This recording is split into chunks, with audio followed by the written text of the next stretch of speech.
Kalau berita-berita dari Lukas, Markus, Matius, orang-orang ini kita tidak kenal. Siapa mereka, siapa bapaknya, siapa emaknya, orang dari mana. Bahkan orang Kristen pun tidak tahu siapa orang-orang ini.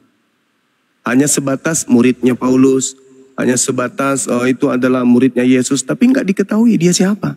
Kalau Nabi Muhammad silsilahnya jelas, keluarganya jelas, masyarakatnya jelas, rakyatnya tahu siapa dirinya, dan kemudian wahyu yang datang kepadanya itu bukan karangan. Tapi kalau yang dari Bible itu tulisan-tulisan yang dihasilkan dari hasil penyelidikan dan saduran-saduran dari kitab-kitab sebelumnya. Seperti itu. Ya, kalau kita tarik undur, apakah ketika Nabi Muhammad itu bertemu malaikat di Gua Hira, siapa yang mengkonfirmasi itu adalah malaikat? Atau adakah ayatnya bahwasanya Allah sendiri yang menunjukkan diri kepada Nabi Muhammad? Kenapa harus melalui malaikat? Iya, baik. Jadi terkait yang datang kepada Nabi Muhammad Sallallahu Alaihi Wasallam, itu bukan sekali ya, bukan sekali beliau datang, tetapi selama 22 tahun lebih Nabi Muhammad kemudian berinteraksi dengan Roh Kudus ini, yaitu malaikat Jibril. 22 tahun. Lalu siapa yang menjadi saksi? Seluruh manusia yang hidup zaman itu dan seluruh manusia zaman sekarang sampai kiamat. Mereka semua menjadi saksi kebenaran bahwa yang datang kepada Nabi Muhammad itu adalah roh kebenaran atau Roh Kudus. Itu yang pertama. Yang kedua, Al-Quran menarasikan dalam surah An-Nisa ayat 166. Bismillahirrahmanirrahim. Lakinillah yashadu bima anzala ilaika anzalahu bi'ilmih. Wal malaikatu yashadun wa kafa billahi syahida. Allah menjadi saksi atas pewahyuan Al-Quran yang diturunkan kepada Nabi Muhammad. Allah yang menurunkan Al-Quran dengan ilmunya dan para malaikat pun menyaksikan hal tersebut. Dan cukuplah Allah yang menjadi saksi. Jadi sebuah kebenaran itu tidak perlu dibutuhkan saksi. Yang namanya kebenaran tetap aja kebenaran. Meskipun diserongkan ke kiri, tetap aja kebenaran itu mutlak, absolut, tidak berubah menjadi kesalahan. Tidak ada saksi, tapi benar, tetap benar. Banyak saksi, tapi tidak benar, ya tetap salah, meskipun dibenarkan. Contoh misalnya, Al-Quran itu adalah berita dari langit, Bible itu berita dari bumi. Kenapa dikatakan berita dari langit? Karena tidak ada yang menjadi penulis pada saat kejadian. Tidak ada yang menjadi koresponden pada saat kejadian. Tidak ada yang menjadi saksi pada saat kejadian. Tidak ada daftar pustaka, tidak ada museum, tidak ada kemudian perpustakaan yang dijadikan sebagai referensi untuk mencari kisi-kisi cerita. Sumber satu-satunya hanya dari langit. Nah, Bible sumber satu-satunya dari bumi, yaitu orang-orang. Orang ke orang, ke orang, ke orang, ke orang. Dari manusia ke manusia, manusia ke manusia, manusia ke manusia. Sekarang kira-kira yang mana yang punya unsur kekeliruan? Yang dari langit atau yang dari manusia? Kira-kira yang punya unsur untuk khilaf, untuk keliru, untuk salah, dari langit atau yang dari bumi, dari manusia? Sudah jelas, yang syarat dengan kesalahan sehingga direvisi demi direvisi itu dari manusia. Al-Quran 1400 tahun silam, kalau itu karangan Nabi Muhammad, tentu ada kesalahan. Tentu tahun sekian diperbaiki, tahun kedua diperbaiki, tahun sekian direvisi. Tapi alhasil, kata Al-Quran, Inna nahnu nazzalna zikra wa inna lahu lahafizun. Aku Tuhan yang mewahyukan Al-Quran. Aku juga yang menjaga. Berarti nggak butuh saksi. Untuk apa saksi kalau yang maha melihat, yang maha menyaksikan, yang mewahyukan? Tidak perlu. Makanya Al-Quran di dalam surah An-Najm dikatakan begini. A'udzubillahi minasyaitonirrajim. Ma dalla sahibukum wa ma gawa. Nabi Muhammad tidak sesat dan tidak keliru. Wa ma yantiqu 'anil hawa. Dia yang diucapkannya itu adalah Al-Quran, tidak menurut hawa nafsunya sendiri. In huwa illa wahyu yuha. Melainkan Al-Quran itu adalah wahyu yang diilhamkan kepadanya. Allamahu syadidul quwa. Yang diajarkan kepadanya melalui Roh Kudus yang sangat kuat. Jadi final, buat apa saksi? Kalau kesaksian orang-orang ya bisa kita ragukan. Tapi ini tak perlu saksi. Allah yang menjadi saksi tentang pewahyuan Al-Quran. Sekarang mau percaya atau tidak mau percaya. Sederhananya gini.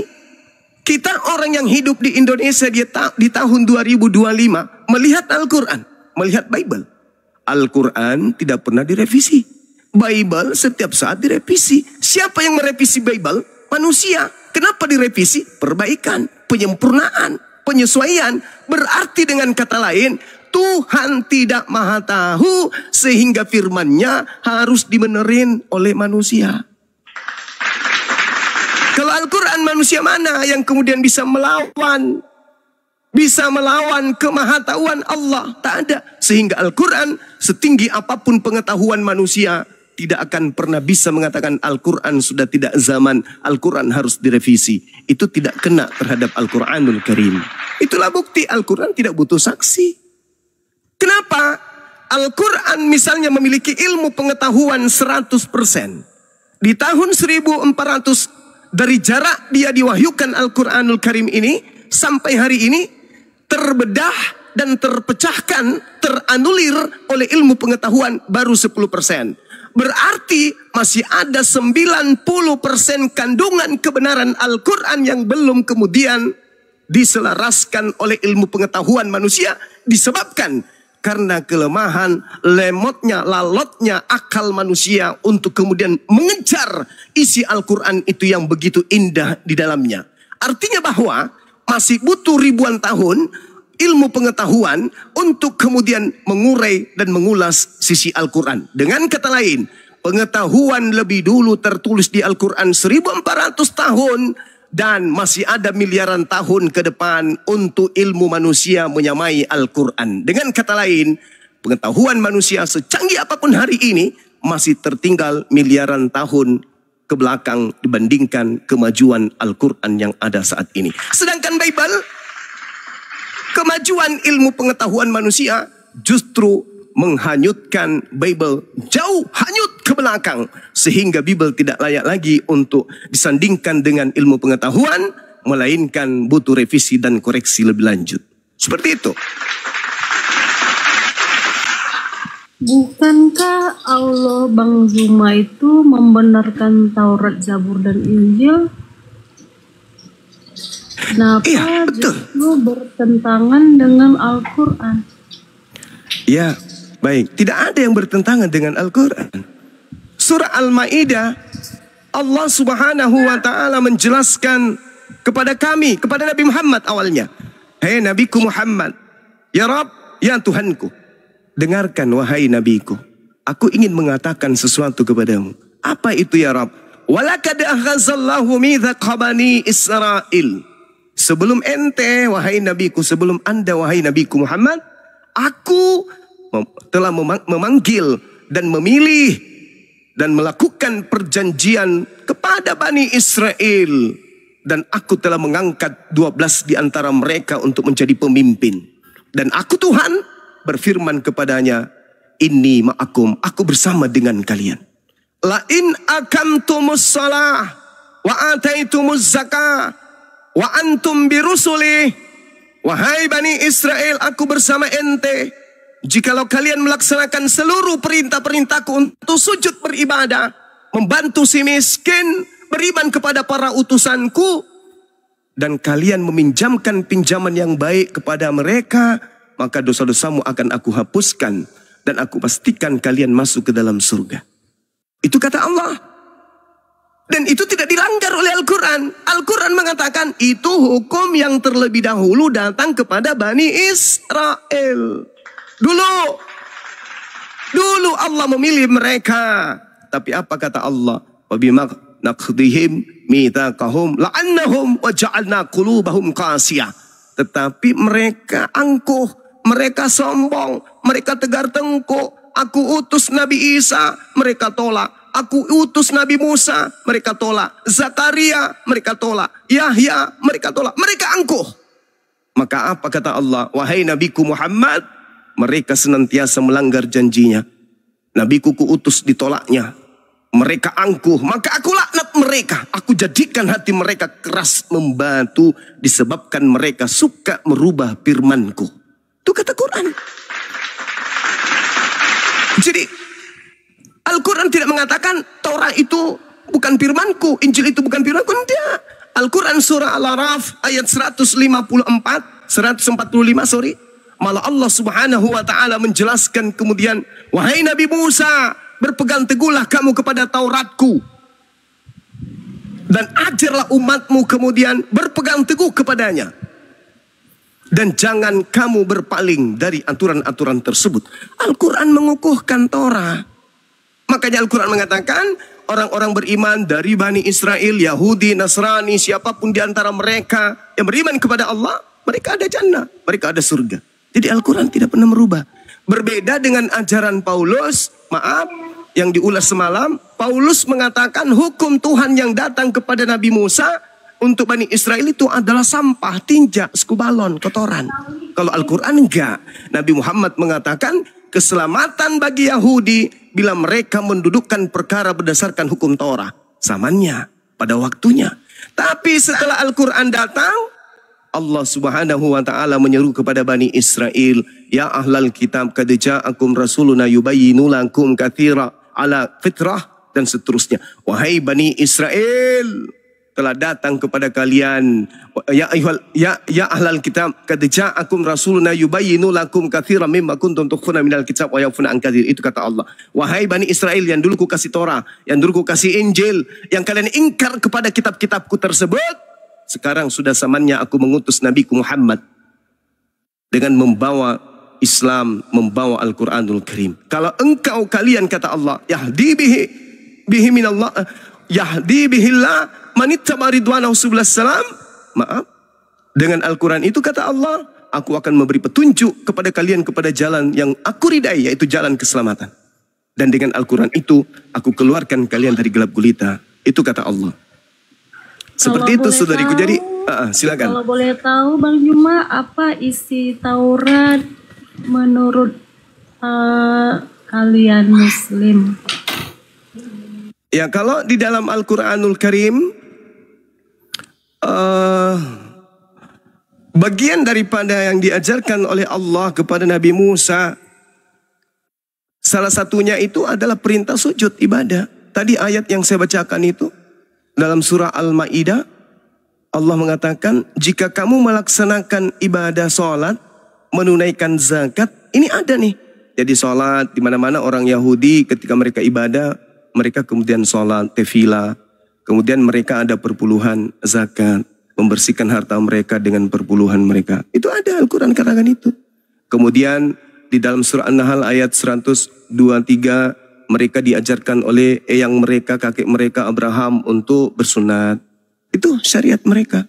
Kemudian Al-Hajj ayat 34, mereka diajarkan kemudian untuk menyembelih binatang untuk kurban. Banyak hal. Lalu dalam surah Al-Baqarah ayat 144, mereka juga sudah memiliki kiblat, arah ibadah, sujud. Semua diterangkan dalam Al-Quranul Karim. Tapi lagi-lagi tidak terinci seperti ibadahnya umat Islam. Seperti itu, karena Al-Quran bukan Torah. Al-Quran hanya kitab yang menjelaskan bahwa dulu ada kitab yang datang kepada mereka yang diberi nama Torah, Zabur, dan juga Injil. Begitu, saudari. Silakan. Kalau isi Injil? Kalau Injil, di dalam Al-Quranul Karim surah Al-Ma'idah ayat 116, 117, di situ Bani Israel diminta kemudian oleh Nabi Isa alaihissalam menyembah kepada Allah dan juga taat kepada Nabi Isa alaihissalam. Fattakullah wa ati'un di ayat yang lain. Kemudian Nabi Isa alaihissalam mengajarkan kepada mereka hikmat Injil yaitu tekanan-tekanan dalam kisi-kisi ibadah berdasarkan dengan hukum Taurat yang datang kepada Nabi Musa alaihissalam dan kaumnya. Lalu kemudian dikatakan ini Abdullah atani alkitab wa ja'alani nabiyan. Jadi Nabi Isa alaihissalam datang ke tengah-tengah Bani Israel sebagai nabi, sebagai cahaya, sebagai petunjuk bagi Bani Israel untuk kembali kepada Tuhannya Nabi Musa.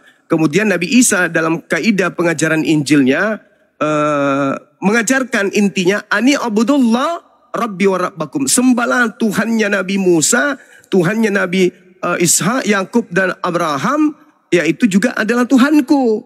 Ani Abdullah Rabbi wa Rabbakum. Sembahlah Tuhanku dan Tuhanmu. Itu yang diajarkan isi Injilnya Nabi Isa alaihissalam.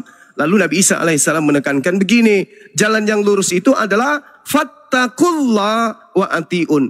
Kalian takut kepada Tuhanku, yaitu Allah, Eloa Abraham, Eloa Isa, Eloa Yakub, dan kalian taat kepada apa yang aku perintahkan kepada kalian. Itu isi Injil yang diurai di dalam Al-Quranul Karim. Dalam arti kata, itu cakupan pengajaran Nabi Isa kepada Bani Israel, agar Bani Israel mentaati Nabi Isa, yaitu bersama-sama sujud menyembah hanya kepada Eloa Abraham, Eloa Ishak, Eloa Yakub. Seperti itu.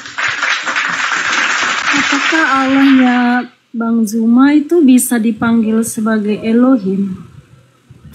Kami umat Islam tidak pernah memanggil Tuhan kami dengan panggilan dalam bahasa Ibrani. Kami memanggilnya dengan bahasa Qurani, bahasa Arab. Ar-Rahman, Ar-Rahim, Al-Malik, Al-Quddus. Gitu. Lalu kenapa Isa memanggil Allahnya Elohim sedangkan Muhammad tidak?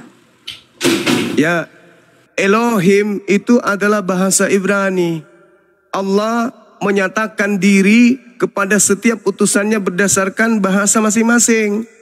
Tidak mungkin kemudian Allah menyatakan diri kepada Nabi Muhammad menggunakan bahasa Ibrani. Sedangkan Nabi Muhammad bangsa Arab. Nabi Muhammad diajarkan kemudian untuk menanamkan pondasi awal tauhid kepada bangsa yang menggunakan bahasa Arab, di mana bangsa yang menggunakan bahasa Arab inilah kelak yang akan berpencar ke seluruh dunia untuk mengajarkan rahmat dan berkat kepada alam semesta. Jadi Nabi Muhammad didatangkan oleh Allah pewahyuan berupa bahasa yang digunakan oleh Nabi Muhammad. Begitu juga Nabi Isa menggunakan bahasa yang digunakan Nabi Isa. Seperti itu, saudari. Silakan. Kenapa harus ke bangsa Arab atau mulai bahasa Arab? Ya, bagus. Kenapa harus menggunakan bahasa Arab? Karena bahasa Arab itu mencakup seluruh bahasa yang ada di atas muka bumi ini. Hampir seluruh bahasa yang ada di atas muka bumi ini itu memiliki cakupan yang kuat dari saduran bahasa Arab. Dan bahasa Arab itu memiliki dan Al-Quran itu ketika menggunakan bahasa Arab itu memiliki mukjizat yang kemudian bisa diurai berdasarkan bahasa. Contoh, mukjizat yang meliputi Al-Quran yang bahasa Arab, ada yang disebut Al-Ijazul Balaghah, yaitu mukjizat dari segi keindahan sastra atau balaghah. Itu tidak dimiliki oleh bahasa lain. Yang kedua, Al-Ijazul Tasyri', yaitu kemukjizatan yang dimiliki oleh Al-Quran dari segi persyariatan, yaitu hukum-hukum, di mana pada saat menetapkan hukum-hukum tersebut, hukum itu adil, hukum itu sempurna, hukum itu komprehensif, dan bisa menjadi klop ketika menggunakan bahasa Arab sebagai pengantarnya. Yang ketiga, yang pertama adalah Al-Ijazul Balaghah. Yang kedua adalah ketiga adalah Al-Ijazul Ilmi. Al-Quran itu menggunakan bahasa Arab karena dipandang memiliki kemukjizatan dari segi ilmu pengetahuan. Jadi dengan bahasa Arab ini kemudian cakupan yang muncul kemudian di dalam tataran ilmu pengetahuan yang menggunakan bahasa sebagai pengantar, bahasa Arab itu sempurna dalam kajiannya. Contoh misalnya nih, contoh. Kalau kamu. Kalau kamu, kita belum tahu nih, kamu di sini perempuan atau laki-laki. Kalau bahasa Arab, kamu laki-laki artinya anta. Kamu perempuan, anti. Kalau bahasa Inggris, kamu perempuan, apa bahasa Inggris yang kamu perempuan? Bom-bom. Bim-bim. Kalau laki-laki, kamu laki-laki, bom-bom. Misalnya Nggak ada, itu aja sederhananya. Kalau misalnya bahasa Indonesia kamu laki-laki, apa bahasa Indonesianya? Kamu laki-laki, panjangan. Kalau bahasa Inggris, bahasa Jepang. Tapi kalau bahasa Arab, dengan menyebut kata anta, sudah tahu itu laki-laki. Hanya menyebut anti, sudah tahu itu perempuan. Sorry.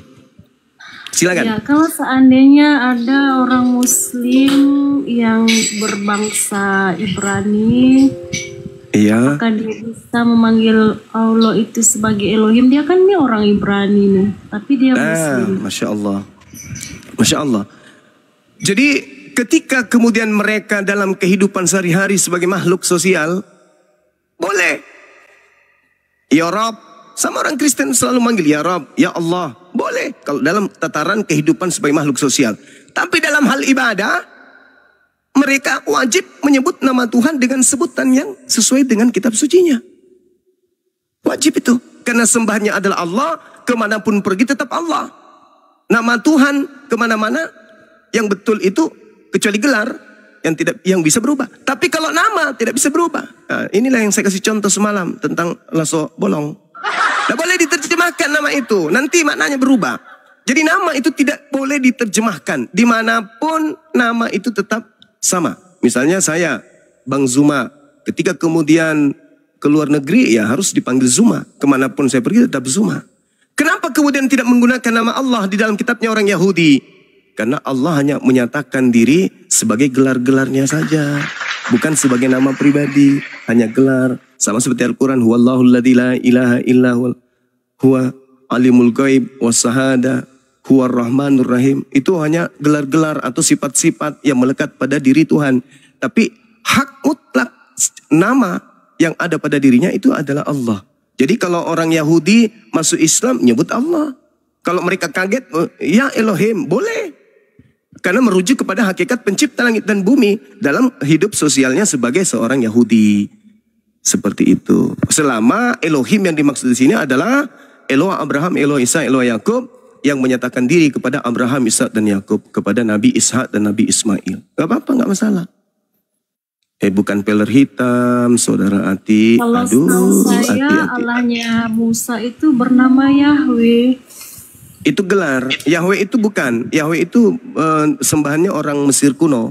Itu adalah dewa yang bukan perempuan, bukan juga laki-laki. Dewa apa namanya itu kalau bukan laki, bukan perempuan. Itu Yahweh itu tidak dikenal. Orang Yahudi tidak nyembah Yahweh. Mungkin yang Anda maksud itu Yehova kali. Kalau Yahweh itu dewa Mesir. Kalau Yehova, Yot-Heh-Vaveh atau yang mereka sebut Hasem atau Adonai, yaitu sembahannya Bani Israel dalam tataran setelah mereka mengkitabkan kitab yang berasal dari Esra, bukan dari Nabi Musa alaihissalam. Karena dari Musa abad 14 sebelum Masehi itu kehilangan arah. Dari Musa ke Amos bin Nun itu Yosua bin Nun itu kemudian kehilangan arah, kemana Torah itu pergi. Apalagi setelah ada pemberontakan orang-orang Katolik masuk membasmi orang-orang Yahudi di Yerusalem, Palestina, itu tambah hancur. Semua yang menemukan kemudian Torah atau yang membaca Torah itu dimati, dipenggal, digantung. Itu tertulis ceritanya di kitab MKB 1 dan 2. Seperti itu. Silakan. Bang Zuma kan tadi mengatakan Allahnya Musa itu sama dengan Allahnya Muhammad. Iya. Allahnya Musa itu dia mengharamkan unta. Kenapa di zaman Muhammad unta itu dimakan? Iya, baik. Jadi seperti yang saya gambarkan tadi, saudariku ya, di dalam surah Al-A'raf ayat 145, Allah Subhanahu wa taala memberikan syariat itu hanya kepada Bani Israel. Jadi hukum syariat yang diberikan Allah kepada Bani Israel berlaku kepada Bani Israel. Wa katabna lahu fil alwah min kulli syai' mau'idatan wa tafsila li kulli syai' fahuzha biquwa wa'mur qaumaka ya'khuzu bi ahsaniha sa'urikum daral fasiqin. Jadi Allah memberikan Torah kepada Nabi Musa, aturan-aturan, hukum-hukum untuk menjelaskan sebagai pengantar keselamatan cahaya kepada mereka. Itu supaya mereka pegang erat-erat. Dan itu hanya berkaitan dengan Bani Israel. Bukan untuk bangsa lain. Itu nggak ada tuh. Sedangkan Al-Quran itu untuk seluruh umat manusia. maka yang berlaku sekarang bukan Torah. Karena Torah itu hanya untuk Bani Israel. Dan setelah kemudian mereka melupakan dan merubah dan mengganti kitab suci firman Tuhan, mereka mencampur adukkan itu, maka Al-Quran datang sebagai pondasi akhir, perjanjian akhir, yaitu Al-Quran. Makanya Nabi Muhammad ketika datang, ya ayuhan nas, wahai seluruh umat manusia, inni rasulullahi ilaikum jami'a. Aku ini adalah utusan Tuhanmu untuk kalian semua. Sedangkan Nabi Musa, ya Bani Israel. Nabi Isa, ya Bani Israel. Hanya untuk Bani Israel. Yesus hanya untuk Bani Israel. Matius 15 nomor 24. Bukan untuk semua bangsa. Makanya kalau kita cari di dalam kitabnya Kristen, saudara kita, tidak ada itu Yesus mengaku, aku diutus kepada seluruh manusia. Itu nggak ada. Mau sampai dibolak-balik. Kecuali nanti ke depannya direvisi, ya wallahu alam bisawab. Tapi kalau hari ini, saya sebagai aktivis perbandingan agama, tidak pernah menemukan dalil di Bible bahwa Yesus mengaku diutus kepada seluruh manusia. Nggak ada. Nabi Muhammad aja yang mengaku itu. Inni rasulullahi ilaikum jami'a. Saya kira begitu. Sementara saudariku Adinda yang ada di bawah, tolong naik. Saya mau ibadah sejenak. Jangan kemana-mana saudariku. Saya ibadah aja. Nanti insya Allah saya akan hadir kembali 10-15 menit. Silakan bertanya sepuasnya. Adinda siapa tadi? Naik dong. Atau siapa yang ada di bawah boleh naik. Terakhir. Boleh. Maksudnya gini kan. Iya silakan. Katanya kan Taurat itu hanya untuk Bani Israel. Kalau begitu kenapa Muhammad menyuruh umat muslim sunat? Bukankah itu hanya untuk orang Israel? Baik. Masya Allah, ini pertanyaan yang sangat baik. Begini saudariku ya. Kami sunat bukan karena ikut Torah. Demi Allah, kami bersunat itu bukan karena ikut Taurat. Lalu karena perintah Allah langsung. Apa perintah Allahnya? Thumma awhayna ilaika anittabi'a millata Ibrahim hanifa. Hanif. Jadi Nabi Ibrahim itu lurus. Perintahnya kemudian, wahai Nabiku Muhammad, ikutilah ajaran Nabi Ibrahim yang lurus. Apa ajaran Nabi Ibrahim? Nabi Muhammad kemudian menjelaskan, yaitu bersunat. Nabi Ibrahim bersunat. Perintahnya ikuti Nabi Ibrahim. Berarti dengan kata lain, kami diperintahkan untuk ikut sunat Nabi Ibrahim. Kami tidak disuruh ikuti sunatnya orang Yahudi. Bukan. Atau sunatnya yang ada dalam Torah. Bukan. Torah itu ada di zaman Nabi Musa. Sedangkan perintah sunat lebih dulu. Sama Nabi Abraham. Dan kalau saudari saya melihat, di dalam Kejadian 17, nomor 6, 7 dan seterusnya. Di situ Tuhan mengangkat, memproklamirkan, wahai Abraham, hukum sunat kulub ini adalah perjanjian kekalku antara kamu, anakmu, keturunanmu secara turun-temurun sebagai perjanjian kekal tanpa akhir. Nah, Nabi Muhammad, ya, yang gimana? Bang Zuma bacakan ayat yang barusan di mana tertulis itu? Itu jelas itu saudara. Summa auhayna ilaika anittabi'a millah. Kalau Anda belajar bahasa Ibrani, millah itu perjanjian kekal sunat.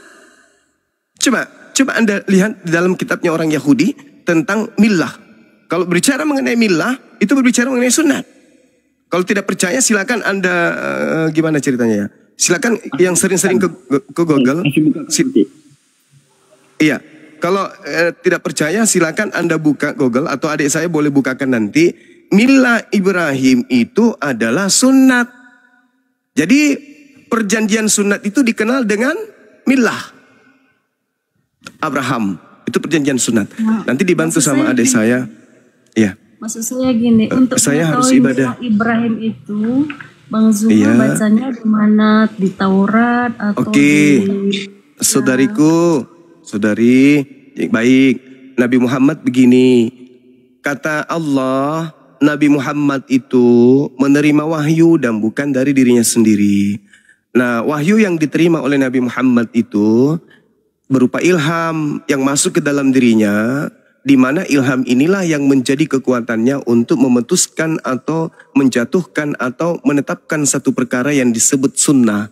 Maka Nabi Muhammad dalam sunnahnya